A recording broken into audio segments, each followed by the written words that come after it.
감사합니다. 두 번째 오니까 퍽 많이 익숙해졌습니다.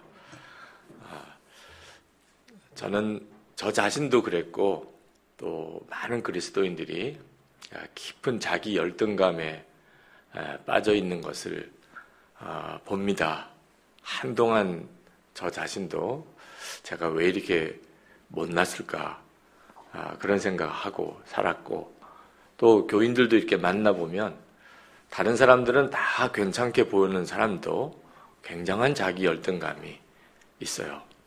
여러분들 중에도 나는 왜 이렇게밖에 못할까, 벌써 이제 새해가 시작이 돼서 한 주간이 지났는데 결심했던 거 제대로 지키지도 못하고, 말씀도 제대로 보지도 못하고, 기도도 제대로 하지도 못하고, 못하는 것밖에 없어요. 그래서 나는 안 되나 봐, 이런 생각을 하시는 분들이 꽤 있으실 것 같아요. 근데 성경을 가만히 읽어보면 우리 자신이 이것도 못하고 저것도 못하는 것 때문에 낙심하고 좌절할 일이 아니라는 걸 알게 됩니다.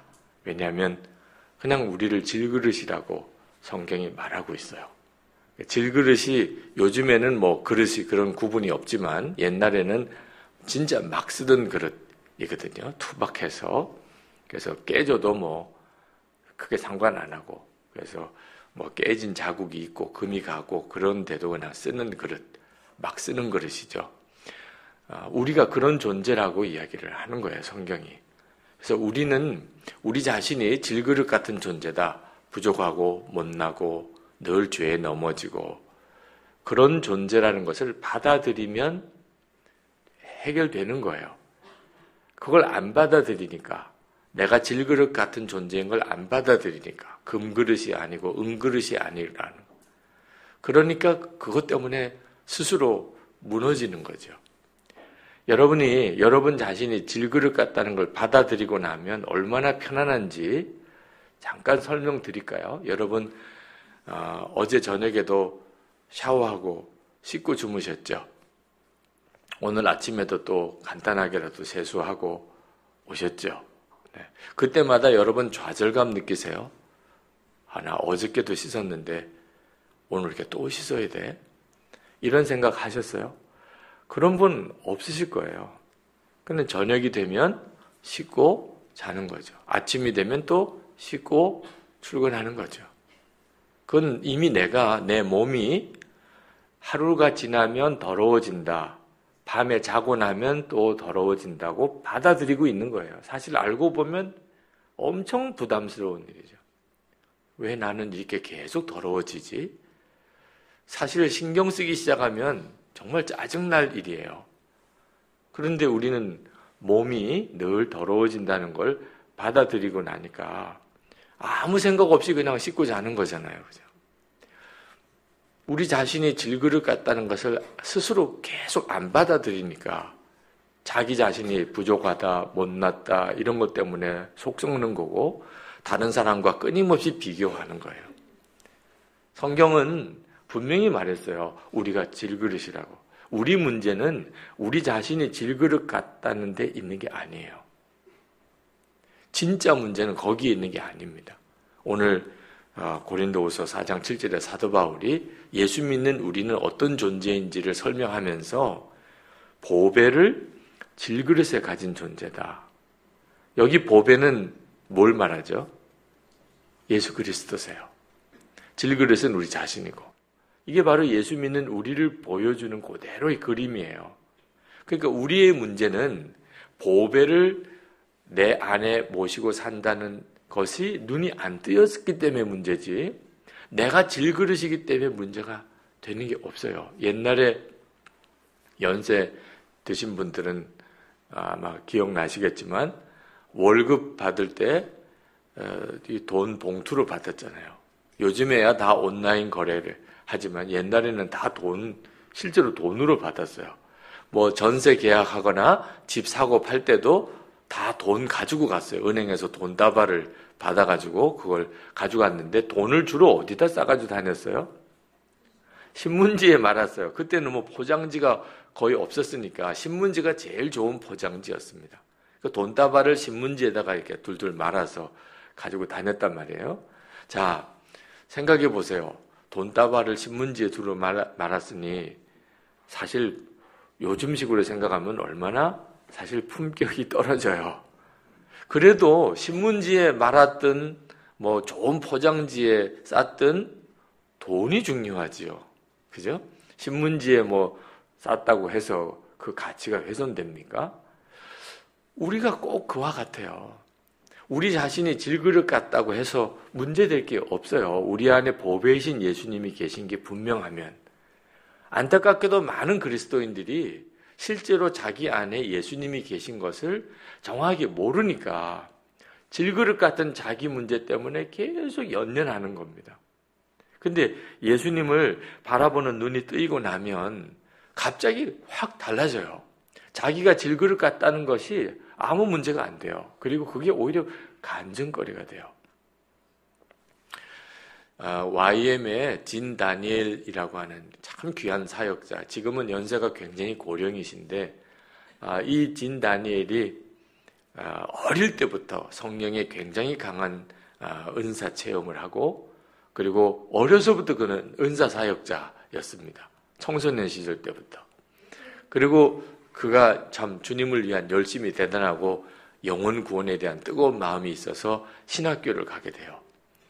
신학교에 가서도 그는 계속해서 집회 사역도 하고 전도도 하고 열심히 사역을 하다 보니까 사실 몸이 감당하기가 어렵죠. 결국 과로가 돼서 쓰러지는 일이 있었습니다.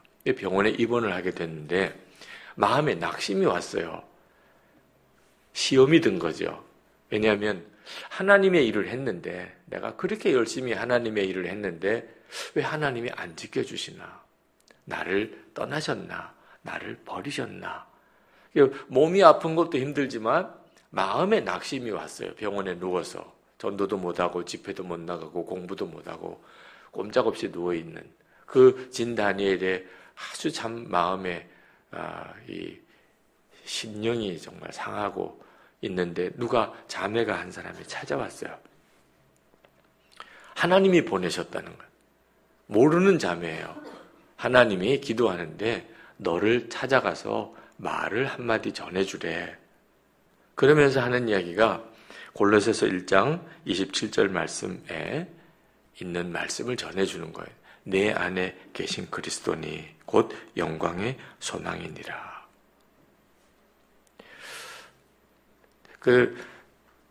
골로새서 1장 26절 27절을 읽어드리면 이렇습니다. 이 비밀은 만세와 만대로부터 감추어졌던 것인데 이제는 그의 성도들에게 나타났고 하나님이 그들로 하여금 이 비밀의 영광이 이방인 가운데 얼마나 풍성한지를 알게 하려 하심이라.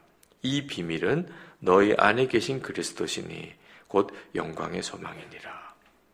이 성경을 읽어주면서 내 안에 계신 그리스도니 이 말을 너에게 전해주래. 그리고는 그 자매는 돌아갔어요. 진 다니엘이 굉장한 충격을 받았어요. 자기는 하나님이 자기를 떠난 줄 알았어요. 하나님이 떠나셨으니까 자기가 쓰러진 거지. 뭐 이렇게 생각을 했는데 내 안에 계신 그리스도니. 그리고 성경을 보니까 정말 그렇게 나와 있어요. 내 안에 계신 그리스도니. 그래서 진 다니엘이 누워서 하나님께 조용히 이제 이 대화의 기도를 드립니다. 내 안에 계신 그리스도라고 그랬으니까. 그죠? 주님 어디 계신가요? 그랬더니 마음에 너무나 분명하게 주님이 말씀하시더래. 나는 너와 늘 같이 있었어. 주님, 그러면 왜 내가 이렇게 쓰러져야 되나요? 왜 내가 아무것도 못하고 이렇게 병원에 입원하도록 내버려 두셨나요? 그때 주님이 너는 나를 위해서 뭘 많이 일을 하려고 하지만 내가 원하는 것은 너 자신이야. 내가 너를 위해서 나를 주었잖아. 너도 너를 나에게 주기만 하면 되는 거야. 진 다니엘이 좀 혼란스러웠어요. 자기는 열심히 일을 해야 하나님이 기뻐하시고 열매가 맺어질 거라고 생각했는데 주님은 그냥 자기만 원한다는 거죠. 하나님, 그래도 해야 될 일이 많은데요. 전도할 때도 많고 집회도 가야 되고 공부도 해야 되고. 그때 주님이 너가 할 수 없는 일은 내가 다 해. 내가 하는 거야. 그건 다. 너는 너가 할 수 있는 것만 하면 돼. 나는 너 하나와 교제하기를 원해. 그래서 진 다니엘이 가만히 생각해 보았습니다. 자기가 지금 할 수 있는 게 뭐가 있나? 이 병원 침상에 누워서 아무것도 할 수 없다고 생각했어요. 그런데 생각해 보니까 할 수 있는 게 있었어요. 그게 뭐냐면 하나님을 찬양하는 거였어요. 침대에 누워서도 할 수 있잖아요. 하나님을 찬양하는 거. 그래서 조용히 그가 하나님을 찬양하기 시작했습니다. 예배를 드린 거죠. 침상에 누워서이지만 그가 하나님을 찬양하고 예배하면서 엄청난 은혜를 받아요. 그때 그가 이렇게 썼습니다. 몸은 비록 쇠약해져 있었지만 나는 예수님을 경배하였다.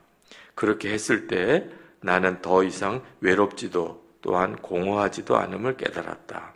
며칠 동안 나는 주님의 임재하심과 영광이 내 위에 흘러넘치는 것을 느꼈다. 마치 먼 곳에 떠났다가 다시 돌아온 좋은 느낌이었다. 나는 격려를 받았고 용납받았으며 사랑받았다. 그분은 내 영을 소성시키시고 내 구원의 기쁨을 새롭게 하셨다. 그때부터 이 진 다니엘은 주님이 자기와 함께 계시다고 하는 것에 눈이 뜨여요. 그러나 멀리 계신 어떤 하나님께 열심과 충성으로 이렇게 사역을 하던 눈이 이제 완전히 새롭게 열려요. 내 안에 계시구나. 내 안에 계신 그리스도시구나. 여러분, 지금 우리 한국 교회 교인들도 바로 이 눈이 뜨여야 돼요. 내 안에 계신 그리스도. 질그릇 같은 나지만 나 자신을 보면 정말 보잘것없고 무능하고 의지도 약하고 할 수 있는 것도 없고 은사도 별로 없고 주님은 그 점에 대해서 아무 상관이 없어 하세요. 오히려 일부러 약한 자를 택하여 쓰시는 하나님이에요. 주님이 원하시는 것은 보배이신 예수 그리스도가 내 안에 계신 것을 분명히 눈뜨라는 거예요. 한 번은 그 방송국에 자주 요즘에 출연하는 김정운 교수라고 계십니다. 심리학자이신데 그분이 방송국의 대담 프로그램에 나와서 자기 이야기를 하신 적이 있어요. 처음에 섭외가 왔어요. 방송에 좀 출연해달라. 근데 자기는 자신이 방송에 나가서 방송을 잘할 자신이 없어서 자기는 자신이 없다고 그랬더니 그 PD가 걱정하지 말라고. 교수님은 아주 잘할 수 있다고. 어떻게 당신이 그렇게 장담을 하시냐. 자기가 다 준비해놨다는 거죠. 뭘 준비를 했나 그러고 이제 가봤더니 아줌마들이 한 20명 정도 앉아있더래요. 그래서 자기가 무슨 이야기를 하면 아줌마들이 막 웃고 박수치고 막 반응이 리액션이 엄청 좋아요. 자기는 지금까지 강의하면서 그렇게 열렬한 반응을 처음 받아봤대. 근데 자기 강의를 듣고서 막 반응을 하는 게 아니고 PD가 뒤에서 손짓을 하면 박수치고 이렇게 하면은 막 웃고 그 PD가 손짓하는 데 따라서 반응하는 알바예요. 이 알바를 이렇게 한 20명 정도 모아놓고서 이제 스튜디오에서 이제 강의를 하는 겁니다. 그러니까 PD가 하는 대로 이 사람들은 움직이는 사람이구나. 그런데도 참 사람이 묘하게 자기가 무슨 말을 하면 막 웃어주고 뭐라 그러면 막 박수도 치고 우 그러고 막 아 하고 이렇게 하니까 강의가 굉장히 잘 되더래요. 그래서 강의를 하면서 자기도 모르게 강의에 막 몰입이 되는데 어느 순간에 이 한 20명의 아줌마들이 PD 보고 반응하는 게 아니고 어느 순간에 자기 보고 반응을 하고 있더래요. 자기가 뭐라 그러면 반응하는. 자기가 그렇게 방송국에서 처음 방송을 하면서 적응을 하게 되고 또 이렇게 격려를 받으면서 강의를 하게 됐노라고 하는 말을 해요. 그러면서 이제 이분이 하는 이야기가 사람은 이게 격려를 받으면서 사람이 되는 존재라는 거예요. 우리가 아이를 태어났을 때 얼마나 그 아이를 격려하고 이뻐하고 칭찬하고 그럽니까? 사람만 유난히 그렇게 해요. 어린애를 젊은 부부가 애를 안고 이제 엘리베이터에 이렇게 타는 걸 보면 그러면 그 부모는요, 그 아이를 보고 세상 없는 아이라고 이렇게 보는 것 같아요. 그 눈빛이 그래요. 제가 보기에는 그 애가 그 애예요. 이 애나 저 애나 뭐 다 그렇죠. 애가 귀엽기는 하지만 특별하게 뭐 유별난 아이는 아니에요. 그러나 부모 눈에는 달라요. 그래서 그 부모에게 맞춰줘요. 너무 이쁘다고, 너무 똑똑하게 생겼다고. 그러면 목사님, 그렇죠. 정말 이쁘지요. 우리들도 여러분 집에 애 태어나면 또 손주들이 오면요, 얼마나 이뻐해요. 여러분 개가 강아지 낳고 그렇게 하는 거 봤어요? 야, 넌 진짜 왕자다. 넌 정말 공주 같다. 그 어미 개가 강아지 보고 그렇게 하는 거 봐. 본능적으로 자기 새끼를 그렇게 잘 돌보지만 동물은 그렇게 안 해요. 근데 사람은 그 아무것도 모르는 그 갓난 아기를 최고의 존재인 것처럼 그렇게 얼르고 똥을 싸도 이뻐한다니까. 네. 어린애 때 그렇게 길렀어요. 우리는 그렇게 자랐어요. 그런데 김정은 교수 이야기는 이렇게 칭찬받고 격려받고 이뻐함을 받으면서 사람이 되는 거래요. 근데 문제는 이제 어느 순간부터 이게 없어지는 겁니다. 여러분 청소년 때 아이를 보면 이뻐요? 갑자기 왼수땡이가 됐어요. 그 어릴 때 그렇게 이뻐하던 애들이 어느 정도 자라고 나면 이제 말 안 듣고 골치 아프고 뭐 사고 치고 아유 정말 무자식의 상팔자지 이제 이런 말이 툭 튀어나오면서부터 애가 망가지기 시작한 거예요. 더 이상 부모의 칭찬, 어린애 때 받았던 격려와 칭찬이 없어진 거예요. 그래서 사람이 점점 황폐해진다는 거예요. 여러분 남편을 보면 감탄이 나와요. 어이없는 분들이 꽤 많아요. 감탄할 게 있어야 감탄하죠. 아내를 보면 감탄이 나옵니까? 감탄할 게 있어야죠. 이렇게 말해요. 근데 사실 그게 지금 우리 가정 안에 문제가 되는 거예요. 아내가 남편을 향하여 감탄하지 않고 남편이 아내를 향하여 감탄하지 않음으로 인하여 서서히 우리의 자신의 존재가 속으로 무너지는 거죠. 그러면서 이게 김정은 교수님이 하는 이야기가 감탄할 게 없어도 억지로라도 감탄해 주라. 자기가 방송국에서 출연해서 처음에 적응하는 과정에서 이렇게 억지로라도 돈 받고 온 알바가 이렇게 자기를 이렇게 강의할 때마다 리액션 해주는 걸 듣고 자기가 갑자기 이렇게 달라졌다는 거예요. 그래서 감탄할 게 전혀 없는 애들이라도 속썩이기만 하고 그냥 말 안 듣고 그래도 감탄해주라. 그러면 달라진다는 거예요. 부부 사이에도 서로를 보면서 아침에 서로 자다가 일어난 사람 보고 뭘 감탄할 게 있겠어요만 우와 당신 정말 너무 아름답다. 정말 당신 멋지다. 이렇게 억지로라도 해주라. 그러면 달라진다는 거예요. 그런 감탄을 들으면 사람이 달라진다는 거예요. 제가 그분의 강의를 들으면서 한편 일리가 있다고 생각했어요. 그렇지. 그게 필요하지. 그런데 제 마음속에 예수 믿는 우리들은요. 억지로 할 게 없어요. 왜? 진짜 감탄할 거리니까. 여러분 남편 한번 보세요. 아니 저 사람 안에 예수님이 계시단 말이야. 이건 정말 기절초풍할 일이에요. 어떻게 당신 안에 어떻게 예수님이 계시냐. 아내를 보세요. 아니 이 사람 안에 예수님이 계세요. 여러분 자녀를 보면서 억지로 감탄할 게 없다니까. 어떻게 너 같은 애 안에 예수님이 계시냐. 교우들끼리도 한번 서로를 보세요. 예수님이 마음에 계시니까 우리가 이렇게 교회를 나온 거죠. 겉으로 보기에는 참 보잘것없어 보이고 때때로는 한성질을 하는 사람이지만 그래도 그 마음에 예수 그리스도가 계시잖아요. 그러니까 질그릇을 보지 말고 그 안에 계시는 예수 그리스도를 서로 보는 눈이 열려야 합니다. 우리가 가지고 있는 문제는요.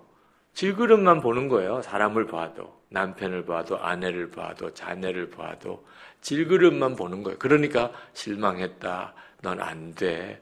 당신은 늘 똑같아. 그러니까 우리 주님도 어떻게 역사를 못 하시는 거예요. 우리가 주목해 봐야 될 것은 나 자신도 그랬고 내 주변에 있는 사람도 질그릇 안에 보배이신 예수님이 계신 것을 주목해 봐야 하는 거예요. 어느 목사님이 그런 말씀을 하시더라고요. 부부싸움 그렇게 사모님하고 많이 싸우셨는데 사실 결혼할 때 정말 하나님 앞에 기도했던 것이 아내의 눈에 눈물이 나지 않게 하겠다. 그게 그 목사님의 결혼할 때 각오였어요.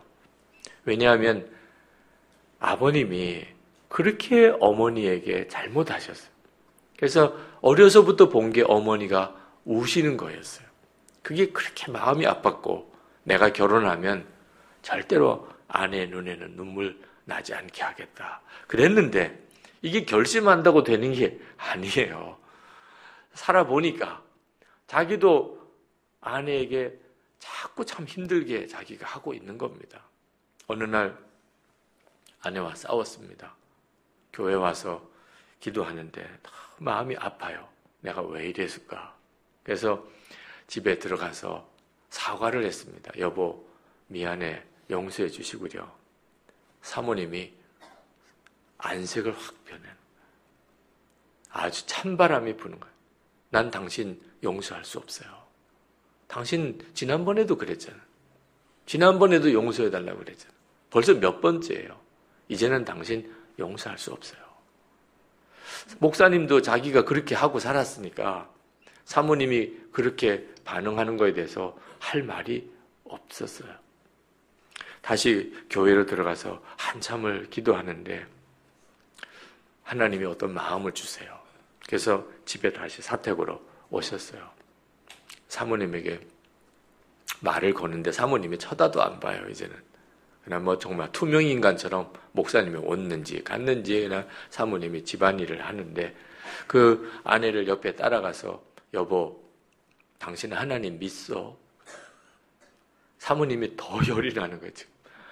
지금 다른 말로 용서를 빌어도 지금 가당찮은 상황인데 이게 하나님을 믿냐니 대꾸할 가치도 없다고 생각했어요. 대꾸도 안 했어요. 그러니까 그 목사님이 하시는 이야기가 나를 보면 믿을 수가 없지만 변화될 것이 하나님께서 나를 10년 뒤에도 이 모습 이대로 내버려 두시겠어? 나는 믿지 못하겠지만 하나님을 믿고 나를 용서해 주시구려. 사모님이 그냥 눈물이 갑자기 확 나더래요. 남편 목사님이 하는 이야기. 나를 보고는 믿을 수 없지만 하나님을 믿고 나를 용서해 주시고요. 여러분, 우리가요, 가족들끼리도요, 포기하고 살아요. 저 사람은 안 돼. 저 사람은 변하지 않아. 아이들도요, 어떤 때는 마음에 포기했어요. 쟤는 안 되나 봐. 우리도 부모님을 상대로 우리 부모님은 변하지 못하는 사람이에요. 근데 여러분, 이건요, 믿음이 아니에요. 질그릇 같은 모습만 보고 판단하는 거예요. 그분 안에 계신 예수 그리스도, 남편 안에 계신 예수 그리스도, 아내 안에 계신 예수 그리스도, 자녀들 안에 계신 예수 그리스도, 교인들끼리도 마찬가지예요. 저 사람은 늘 그 모양이지. 아니에요. 우리 안에 계신 예수 그리스도를 진짜 믿게 되면 주님은 변화시키지 못할 사람이 없잖아요. 그러니까 우리가 그동안에 신앙생활 하면서 얼마나 질그릇만 보고 살았는지, 나도 그렇고 다른 사람도 보고. 말씀은 보배를 질그릇에 모시고 산다고 말씀은 그렇게 들었으면서도 실제로는 전혀 아니었던 거예요. 그래서 영성일기를 쓰다고 그렇게 권해드리는 이유가 성도들에게 예수님을 바라보는 눈을 계속 이렇게 자극해드리려. 전에는 그냥 주님 바라보십시오. 여러분 안에 계신 주님을 주목하십시오. 설교를 하고 끝냈어요. 뭐 어떻게 해요? 그것밖에는 길이 없죠. 그러면 교인들이 도전도 받고 은혜도 받으세요. 그리고 같이 통성으로 기도하면서 주님 바라보고 살기를 원합니다. 근데 문제는 예배 끝나고 나갈 때부터 벌써 잊어버려요. 예배 시간에 기도할 때까지는 그랬다가 예배 끝나고 나갈 때부터 이제부터는 주님은 잊어버려요. 안 보이시니까 주님이. 그러니까 또 한 주간 내내 세상만 바라보고 사람만 바라보고 질그릇 같은 자기만 바라보고 그렇게 살다가 또 심령이 다 상해서 또 주님 앞에 와요. 이걸 평생 반복하는 거예요. 이거 어떻게 고칠까? 어떻게 우리가 주님을 바라볼 수 있을까? 그래서 우리가 항상 주님을 생각하는 것을 결단하고 그걸 매일 일기로 기록을 해보자. 내가 오늘 아침에 눈 뜰 때부터 밤에 잘 때까지 얼마나 내가 주님을 바라보았는지를 한번 기록이라도 해보자. 그리고 혼자서 기록하는 것은 혼자서 또 그만두게 돼요. 조용히 시작했다가 조용히 끝나요. 아무도 몰라. 내가 주님을 바라보는 일기를 쓰기로 시작했는지 또 끝냈는지도 몰라. 그러니까 몇 번 하다가 그만둬요, 다들. 그래서 우리 끝까지 해봅시다. 그래서 이제 그룹을 나누어서 나눔 방을 만들어 드린 거예요. 지난 한 6년여를 선한목자교회에서 영성일기 쓰는 일을 꾸준히 해왔어요. 정말 놀라운 변화. 지금까지 부흥회도 해봤고 뭐 제자 훈련도 했고 여러 가지 많은 방법으로 성도들이 주님 바라보도록 여러 가지 방법을 써봤지만 주님을 실제로 바라보고는 눈이 열리는 일에는 이보다 더 좋은 방법이 없더라고요. 그래서 목사님들에게도 그 일을 알려드리고 세미나도 하고 했었어요. 우리 김장정 목사님 그때 같이 오셔서 함께 도전 받으시고 교회 공동체가 주님을 서로 바라볼 때 그때 진짜 교회 공동체가 되는 것이니까. 그래서 이제 그 도전을 받으셔서 시작을 하셨더라고요. 참 너무 감사해요. 여러분 아주 작게라도 실제적으로 주님을 바라보는 삶을 시작해야 돼요. 저절로 되어지지 않아요. 예수님이 내 안에 계신다고 들었다고 그래서 예수님이 내 안에 계시는 게 믿어지는 게 아니에요. 예수님이 내 안에 계시되더라. 이렇게 끝나요. 생각도 안 나면 그 믿는 게 무슨 의미가 있어요. 누구랑 만나서 대화를 나누는데 주님이 나와 같이 계신 게 생각도 안 나요. 그러니까 말 아무렇게나 하고 실수도 하고 쓸데없는 말하고 괜히 나중에 후회될 말하고 부부 사이에 대화를 나눠도 가족끼리 밥을 먹어도 주님이 나와 같이 계신 게 믿어지면 벌써 말 달라지고 행동 달라져요. 주님이 나와 같이 계신 게 안 믿어지면 그러면 그냥 육신으로 반응하죠. 세상에 나가서 일할 때도 똑같아요. 어떻게 믿어지지요? 주님을 나와 함께 계시는 주님을 실제로 믿고 바라보는 훈련이 필요해요. 워낙 우리는 주님 안 바라보고 살았기 때문에. 저희 교회 전도사로 계시다가 지금은 목회하시는 목사님 한 분이 5살 난 유치원 다니는 딸이 있는데 그렇게 유치원을 가기 싫어하더래요. 달래기도 하고 야단도 치고 아무리 해도 안 돼서 나중에는 최후의 방법으로 그 유치원 다니는 딸에게 너 예수님께 기도해봐. 예수님께서 유치원 가라 그러면 가야 되잖아. 아빠가 가라 그러면 안 가도 예수님이 가라 그러면 가야 되잖아. 이 5살 난 딸이요. 그래도 믿음이 있어서 예수님이 가라 그러면 가야지. 이런 생각이 있더래요. 만약에 기도했는데 예수님이 가지 말아도 된다 그러면 안 가도 된다. 아빠가 그러면 안 가도록 아빠가 받을게. 그랬더니 이 아이가 기도해보겠다고 방으로 들어갔어. 이젠 정말 뭐라고 응답을 받고 나올지가 이제 숙제예요. 이 아이가 나와가지고 뭐라고 이야기를 할까? 목사님 생각하기에는 당연히 예수님이 유치원 가라 이러실 거라고 이제 생각을. 이 아이가 정말 유치원을 갈까? 그랬더니 이 아이가 한참을 있다가 아주 기쁜 얼굴로 뛰쳐나오면서 예수님이 가지 말란다는 거예요. 아빠, 예수님이 가지 말래. 오늘은 집에 있으래. 목사님이 순간 이게 멘붕 상태가 됐어요. 이걸 어떻게 수습을 해야 될지. 예수님이 기도했더니 예수님이 가지 말란다는 거예요.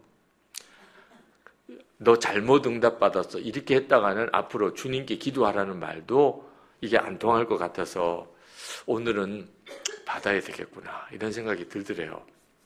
그래, 아빠는 주님이 하자는 대로 하는 사람이야. 주님이 하라고 그러면 무슨 일 있어도 하고 하지 말라고 그러면 무슨 일 있어도 안 하는 그런 마음의 결심을 아빠는 했어. 근데 너가 기도하고 주님이 오늘 가지 말라고 응답하셨다니까 그래, 아빠도 받아들일게. 오늘은 집에 있자. 그러면서도 이제 속으로는 이게 내가 잘하는 건가 이런 걱정도 좀 됐는데 그 다음 날은 그냥 가더래요. 유치원을. 얼마 뒤에 또 재발했어요. 유치원 가기 싫다고 막 때를 쓰는데 또 달래도 야단쳐도 통하지가 않아. 그래서 또 기도해봐라. 예수님께 너 기도해봐. 주님이 가라는지 말라는지 뭐 방법이 없으니까. 그러니까 얘가 또 방으로 들어가더래. 쫓아서. 목사님 생각에 한 걱정이에요. 또 가지 말란다고 또 나오면 이걸 앞으로 어떻게 해야 되나. 기도 훈련도 어떻게 해야 되며 순종 훈련도 어떻게 해야 되며. 그런데 얘가 방에서 나오면서 유치원 가방을 들고 나가는 거예요. 그래도 어디 가니? 그러니까 예수님이 유치원 가랜다는 거예요. 그러면서 하는 이야기가 진짜 가기 싫었는데 이러면서 그냥 스스로 없이 나가요. 유치원에. 그분이 페이스북에 그날 일기를 쭉 썼어요. 참 신기하다고. 그래서 그렇게 달래도 야단쳐도 꼼짝도 안 하던 애가 기도하고는 가방 들고 이렇게 나가는 걸 보고 이 어린 5살 난 아이도 주님의 인도를 이렇게 받으면서 사는 게 참 너무 신기하다. 뭐 이렇게 쓰셨어요. 어린애같이 해보세요. 주님은 정말 내가 스스로 생각해서 이게 주님의 뜻이겠지 아니겠지가 아닙니다. 진짜 주님은 여러분 안에 계세요. 여러분이 오늘 새벽 기도에 나오신 것이 그저 여러분의 생각만인 줄 아십니까? 새벽 기도 가야지. 그래도 새해 첫 주간인데 새벽 기도 해야지. 기도를 시작해야지. 일반적인 사람의 마음에는 이런 마음이 없어요. 지금 여러분은 정말 놀랍게 주의 인도함을 받고 있는 거예요. 여러분이 2017년 한 해 동안 무슨 일이든지 오늘 새벽 기도에 나오는 바로 요 감각으로 모든 일을 살기 시작하면 2017년 한 해가 참 어려운 해일 거라고 다들 예측하지만 가장 간증이 많은 해가 될 거라니까. 어느 목사님이 목회하시는데 어려움이 생겼어요. 이제 예배당을 이전하기로 그 도시계획이 세워지고 계약도 하고 그래서 은행에 융자도 받고 그랬는데 갑자기 이 도시계획이 취소가 되는 일이 생겨요. 있을 수가 없는 일이 벌어졌어요. 여러 가지 정치적인 문제가 섞이면서 그 도시계획 자체가 취소가 돼버려요. 목사님은 이제 교회를 크게 부흥시키기 위해서 예배당도 새로 이전하고 뭐 다 준비했는데 이거 은행 부채나 이런 문제를 다 끌어안아야 되고 너무너무 난감한 일이 벌어져서 해결하려고 뭐 동분서주 뛰어다니는데도 해결이 안 돼요. 이런 상황에 있는데 이제 우리 목회자 기도 모임에 오셨어요. 그날 제가 말씀을 전했는데 제가 전한 말씀의 메시지의 핵심이 24시간 주님을 바라봅시다. 우리가 할 수 있는 일은 그거밖에 없습니다. 주님 바라보십시오. 근데 이 목사님은 은혜가 안 되더래요. 지금 나는 당장 지금 돈이 필요하고 도와줄 어떤 유력한 사람이 필요한. 지금 예배당이 다 날아가느냐, 지금 건물이 다 날아가, 돈이 지금 엄청난 부채가 생기느냐, 이런 심각한 상황이 있는데 예수님만 바라보라니. 목사님은 마음이 너무 답답해 하시고 통성제 기도 시간에 기도가 안 되더래요. 주님만 바라봅시다. 우리가 더 주님 바라보게 해주세요. 기도로가 안 되더래, 자기는. 자기는 지금 너무 급한 문제 때문에 마음이 이렇게 막 요동치고 있는데 주님만 바라보자는 말은 자기에게는 너무 안일한 기도처럼 느껴지더래요. 근데 갑자기 환상같이 이렇게 확 보이는 게 있더래요. 그 시장에서 딸 손을 잡고 시장을 갔다가 딸을 잃어버렸어요. 딸 잃어버리고는 그 딸을 찾으려고 온 시장을 뒤지는데 없는 거예요, 아이가. 아무리 시장을 막 소리 지르면서 딸 이름 부르며 다녀. 잃어버렸구나. 그 어린 딸을 잃어버린 부모의 심정, 여러분 이해하실 수 있죠? 갑자기 세상이 그냥 다 변해버렸어요. 이 아이가 어디 가서 어떻게 살까? 그러면서 그냥 가슴을 졸이면서 몇 시간을, 밤 늦은 시간까지 시장을 헤매는데, 시장에서 꽤 먼 곳에서 그 아이를 찾았다는 연락을 받은 거예요. 그래서 그 딸 아이를 찾아가서 보니까 울고 있어요. 딸이에요. 세상에 어디 여기까지 이렇게 왔냐? 자연 시장에서만 찾았는데. 보는 순간에 반갑기도 하지만 너무 화가 나더래. 그래서 그 아이에게 막 소리를 질렀대. 아니, 아빠 손 놓치면 그 자리에 있으라고 그랬지. 말했어, 안 했어? 아빠 말 너 들었어, 못 들었어? 아빠가 그랬잖아. 너 아빠 잃어버리면 절대로 돌아다니지 말고 그 자리에서 계속 서 있어야 아빠가 너를 찾아오는 거야. 너 이렇게 계속 돌아다니면 진짜 잃어버릴 뻔했잖아. 그냥 진짜 막 울먹거리면서 아이를 막 너무 화가 나니까 서 있어야 찾는 건데 이렇게 돌아다니니까 진짜 잃어버릴 뻔했었잖아. 막 그러면서 막 화를 내고 야단을 치는데 아이는 아이대로 아빠를 만난 건 반갑지만 또 야단을 맞으니까 아이는 아이대로 막 울고, 그때 그 장면이 선명하게 눈에 보이는 거예요. 기도하는데. 그러면서 주님이 목사님에게 말씀하시는 것을 깨달았어요. 너 좀 가만히 있어봐. 너 왜 그렇게 분주하게 돌아다녀? 너를 도와줄 자는 나잖아. 그렇구나. 내가 지금 꼭 딸처럼 그렇게 하고 있구나. 이게 급한 일이 생기고 당황스러운 일이 벌어졌다고 그래서 이 사람 도움 받을까? 저기 가서 도움 받을까? 내가 지금 꼭 내 딸처럼 하고 있구나. 하나님이 나를 도와주실 수 없는 상황이구나.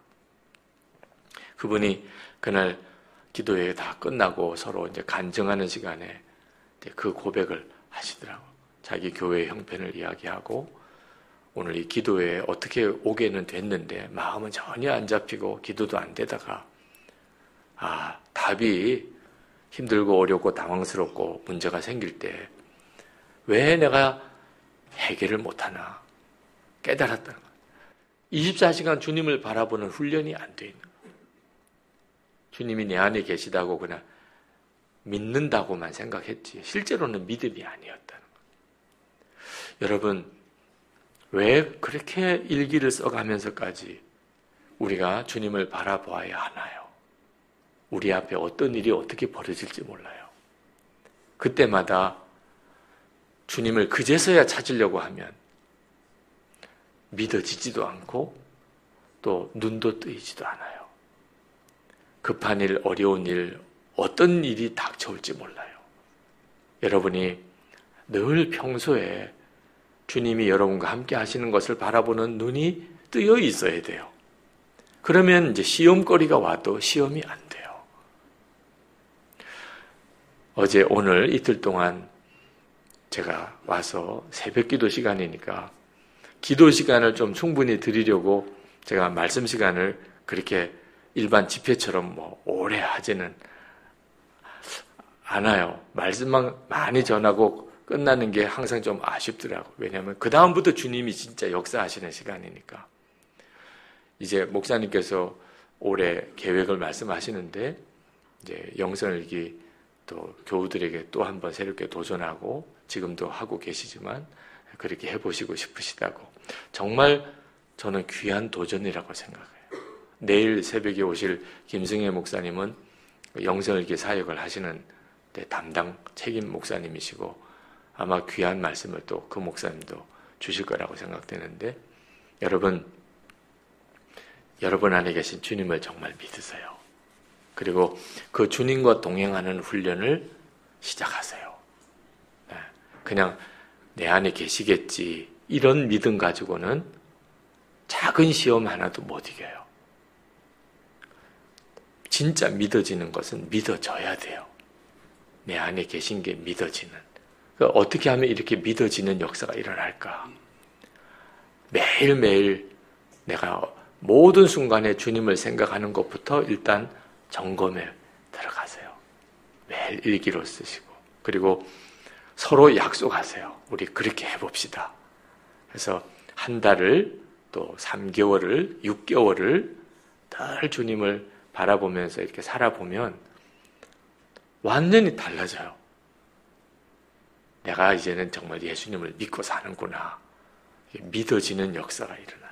제가 한 달 동안을 제주도에서 제 아내와 안식 한 달을 가졌어요. 근데 한 달 동안 교회에서 건강 때문에 쉬게 해주셨는데, 한 달 동안 뭘 해야 될지 처음에는 딱 잡히는 게 없었어요. 책을 읽어야 되나? 성경을 보아야 되나? 기도 시간을 많이 가져야 되나? 그러다가 24시간 주님을 바라보는 것을 한 달 동안 해보면 좋겠다. 그래서 처음 그때 영성일기를 써본 겁니다. 제 아내와 둘이서 우리 24시간 주님 바라보는 것을 매일 기록 한번 해보고 나눕시다. 그래서 아침에 눈 뜰 때부터 주님, 그것부터가 훈련이더라고. 여러분 오늘 아침에 눈 떴을 때 주님 생각했습니까? 내 안에 예수님이 계시다고 그렇게 믿으면 뭐예요?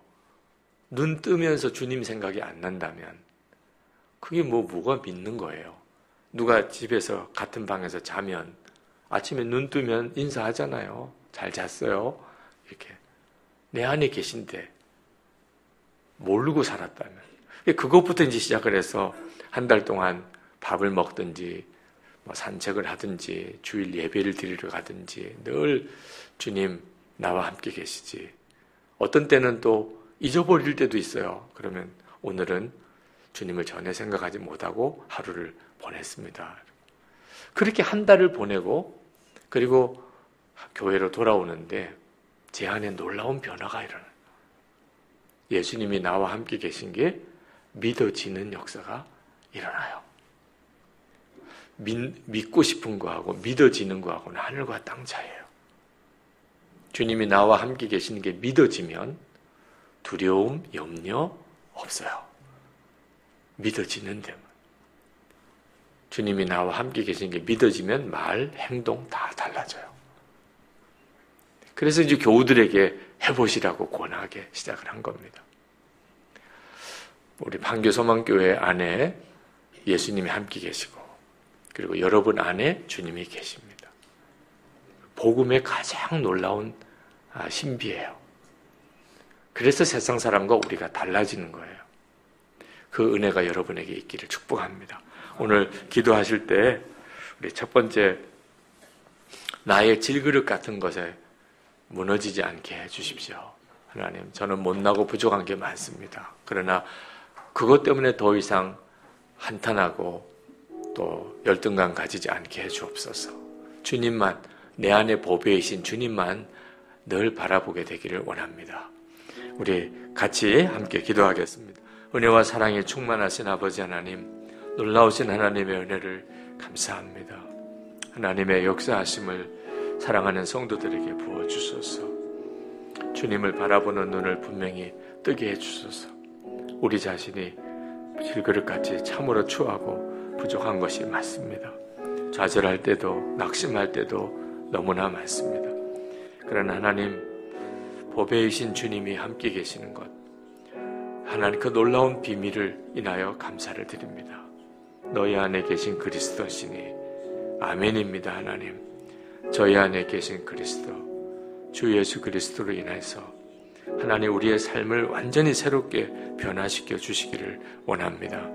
판교소망교회 성도들, 또 이 새벽에 나와 기도하는 모든 성도들 안에 주를 바라보는 눈 분명히 뜨게 해 주시옵소서. 주님과 동행하는 2017년 되게 해주소서. 주 예수님께서 저희들을 친히 주관하시고 다스리시고 축복해 주시기를 원합니다. 놀라우신 은혜를 더해 주소서. 마음의 간절한 마음, 갈급한 마음 받아주소서. 주 예수님 감사합니다. 우리 한 번만 더 기도하겠습니다. 혼자서만 주님을 바라보는 눈이 뜨이는 것은 참 아쉬운 일입니다. 부흥이라고 하는 것은 교회 전체가 주를 바라보는 눈이 열리는 것입니다. 하나님, 우리 교회 모든 성도들이 주님을 바라보는 눈이 같이 열리게 해주소서. 그리고 우리 가족들 다 주님을 바라보는 눈이 뜨이게 해주소서. 이 시간에 우리 기도할 때 가족들 한 사람 한 사람, 또 하나님이 나에게 허락하신 구역 식구들이나 우리 소그룹 공동체 안에 있는 서로 성도들을 위해서 함께 기도합시다. 주님 바라보는 눈을 함께 열어주시옵소서. 특별히 생각나는 사람이 있으면 그를 위해서 기도합시다. 기도하겠습니다. 은혜와 사랑에 충만하신 아버지 하나님, 우리의 눈이 함께 뜨여지기를 원합니다. 한교소망교회 모든 성도들이 주를 바라보는 눈이 더 분명하게 뜨여지게 되기를 원합니다. 주님 바라보며 오직 주님과 동행하며 하나님을 기쁘시게 하는 삶 살게 되기를 원합니다. 함께 가게 해주소서. 주를 바라보는 부흥이 함께 일어나게 주옵소서. 가족들 위해 기도합니다. 남편과 아내 사이에, 부모와 자녀 사이에 주님을 바라보는 눈이 뜨이게 해주소서. 그래서 우리의 가정이 예수님의 가정이 되게 해주소서.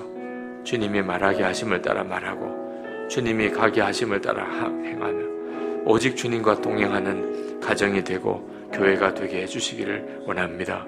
하나님의 은혜의 눈이 열리게 해주소서. 2017년이 그 놀라운 은혜의 눈이 열리는 해가 되게 해 주옵소서. 주님을 찬양합니다. 감사합니다. 아버지 하나님, 놀라우신 주님의 은혜를 찬양합니다. 판교소망교회 이틀 동안의 소중한 새벽 시간을 주셔서 주님을 오직 주목하며 바라보는 주님이 주시는 말씀을 나누었습니다. 오늘 새벽에 나온 사랑하는 모든 성도들의 심령에 주님이 함께 계심을 믿습니다. 주님을 바라보면 오늘 하루가 되게 하시고 그렇게 사는 2017년이 되게 주옵소서. 우리 자신은 질그릇 같아 늘 실망스럽고 좌절감이 느껴지지만 보배이신 예수님, 우리 안에 계신 것을 감사합니다. 너희 안에 계신 그리스도니 아멘입니다. 하나님, 주님과 동행하는 교회, 주님이 늘 함께 하심을 믿는 가족들 되게 주옵소서. 오늘 새벽에도 기도 중에 우리의 갈급한 마음, 사모하는 문제 주님이 응답해 주시고 무엇보다 기도의 힘을 부어 주옵소서. 주 예수 그리스도 이름으로 간절히 기도합나이다. 아멘.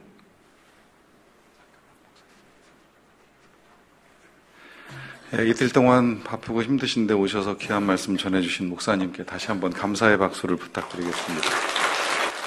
이 시간에 우리 목사님 나오셔서 축도해 주시고 이후에 각자 기도하고 가도록 하겠습니다. 주 예수 그리스도의 크신 은혜와 아버지 하나님의 말할 수 없는 사랑하심과 지금도 우리와 함께 계시고 우리의 마음을 늘 하나 되도록 교통하시는 성령의 역사하심이 주님 사랑하시는 판교 소망교회 위에 또 김창준 목사님과 모든 성도들에게 오늘 새벽에 나와 기도하는 주의 사랑하는 모든 성도들과 함께 하시기를 축원하옵나이다. 아멘.